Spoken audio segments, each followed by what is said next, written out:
Shalom saudaraku, berjumpa lagi bersama dengan saya, Gembala Jemaat Gereja Isa Al-Masih Lawang, Like Generation, dalam program Sapa Jemaat di Rumah. Tetap semangat, tetap berpengharapan, dan harus selalu yakin menjadi pemenang-pemenang di dalam Tuhan kita, Yesus Kristus. Firman Tuhan kali ini terambil dari Kolose pasal 2 ayat yang ke-6. Kolose 2 ayat yang ke-6 berkata, "Kamu telah menerima Kristus Yesus Tuhan kita. Karena itu, hendaklah hidupmu tetap di dalam Dia." Saudaraku, setiap orang yang telah menerima Yesus sebagai Tuhan dan Juru Selamat, serta menjadikan Dia sebagai Tuhan kita, maka hidupnya akan dipenuhi oleh Kristus. Mengapa demikian? Karena pada prinsipnya ketika seseorang menyerahkan hidupnya kepada Tuhan, sejak saat itu hidupnya telah menjadi milik daripada Allah. Karena Allah adalah pemilik daripada hidup orang-orang percaya, maka Dialah yang seharusnya mengatur sepenuhnya kehidupan setiap orang percaya. Dia yang akan menuntun, Dia yang akan mengarahkan, serta Dia yang akan membawa kepada tujuan yang telah Ia tetapkan sendiri bagi setiap orang percaya. Oleh sebab itu, saudaraku, saya percaya setiap orang yang sudah ada di dalam Tuhan, paling tidak dia memiliki ciri-ciri sebagai anak-anak Allah. Dan untuk kita memiliki ciri-ciri tersebut, ada beberapa poin yang perlu kita perhatikan. Yang pertama, tetaplah hidup di dalam Dia. Tuhan menginginkan hidup kita ada di dalam Dia dengan tujuan agar kita bisa berbuah.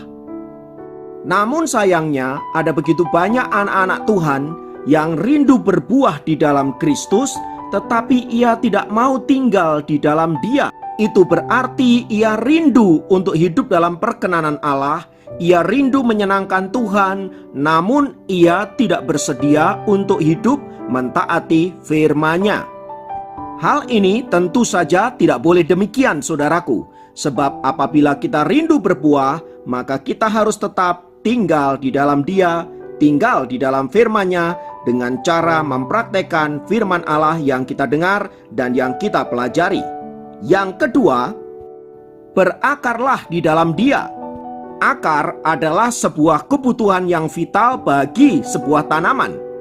Kekuatan sebuah pohon atau tanaman sangat bergantung pada kekuatan akarnya.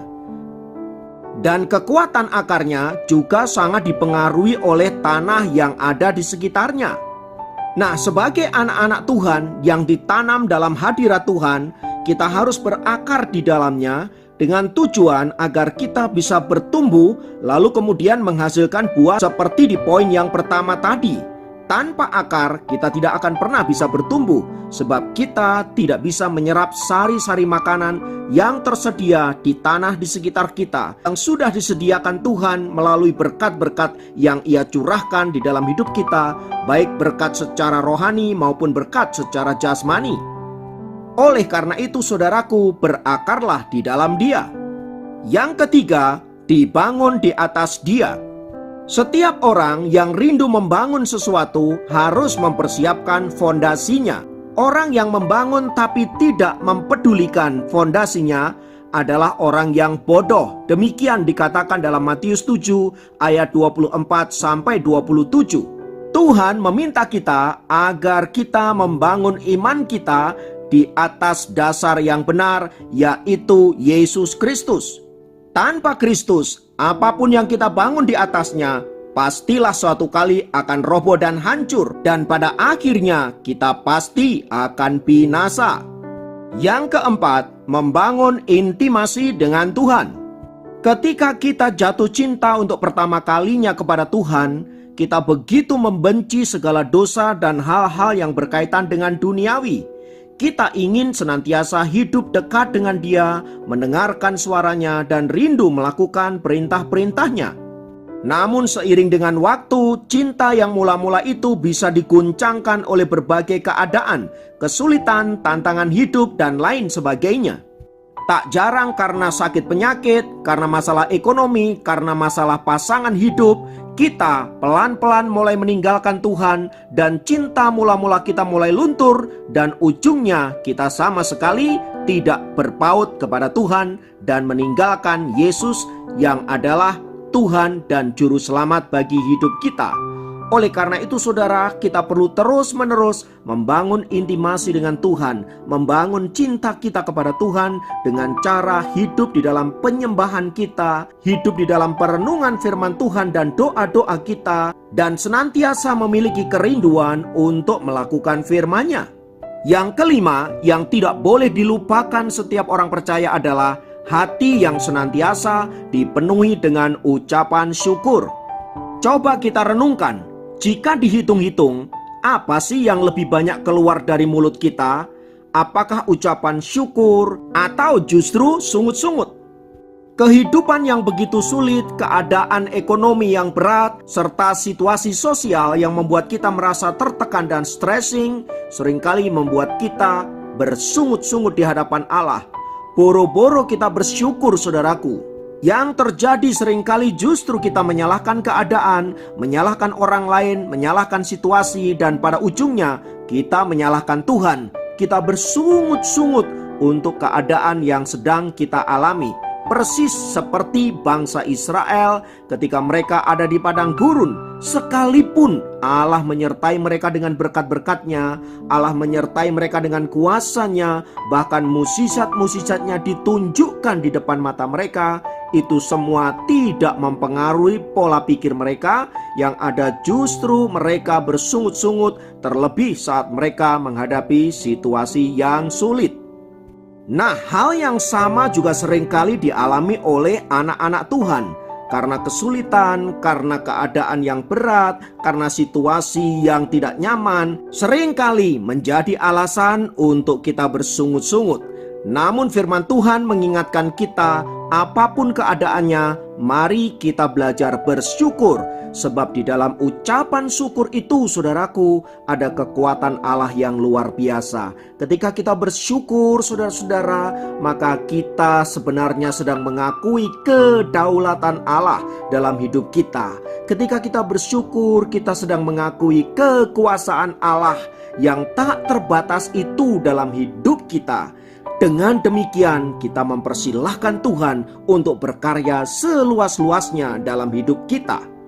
Karena itu, bersyukurlah untuk segala sesuatu yang sedang engkau alami.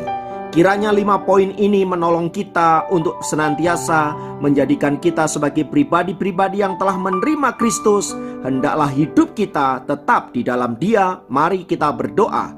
Tuhan, kami bersyukur untuk anugerah-Mu, untuk karya-Mu, dan kami membawa hidup kami ke dalam tangan pengasihan-Mu. Kami bersyukur karena anugerah-Mu kami telah menerima Engkau sebagai Tuhan dan Juru Selamat kami. Dan biarlah itu tetap demikian di dalam hidup kami.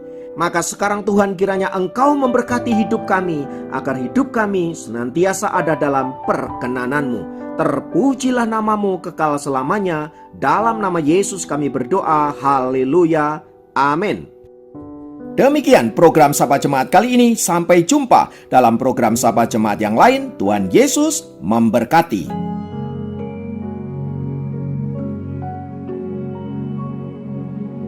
Hidupku menggenapi firman-Mu, tanda mujizat sertai tiap langkahku. Kau bersamaku di dalamku, jadi bukti kebesaran-Mu.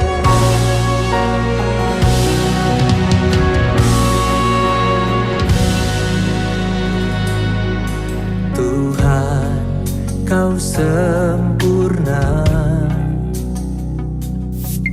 dalam rencana-Mu dan karya-Mu. Ku serahkan hidupku, murnikan dengan Roh-Mu. Tuhan, Kau sempurna dalam rencana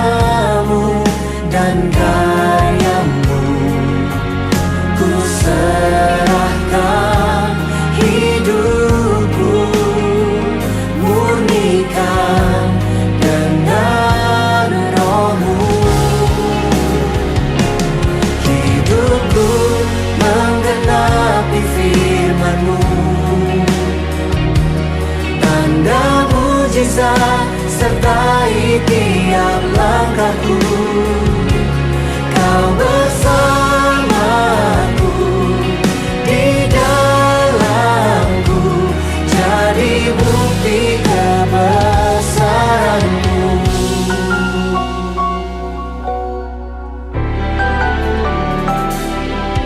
Tuhan, Kau sempurna dalam rencana-Mu dan karya-Mu. Ku serahkan hidupku, murnikan dengan Roh-Mu. Hidupku menggenapi firman-Mu, tanda mujizat sertai tiap langkahku.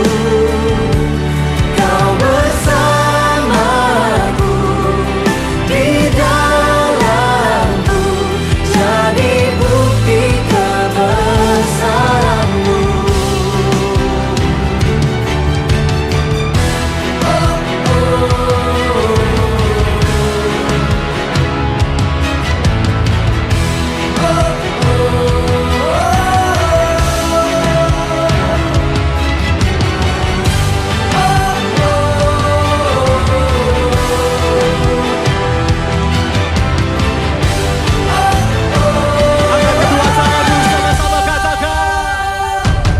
Hidupku menggenapi firman-Mu, tanda mujizat sertai tiap langkahku. Kau bersamaku, di dalamku, jadi bukti kebesaran-Mu. Menggenapi firman-Mu, amin. Tanda mujizat sertai tiap langkahku. Kau bersamaku, di dalamku, jadi bukti kebesaran-Mu. Kau bersamaku, di dalamku, jadi bukti kebesaran-Mu.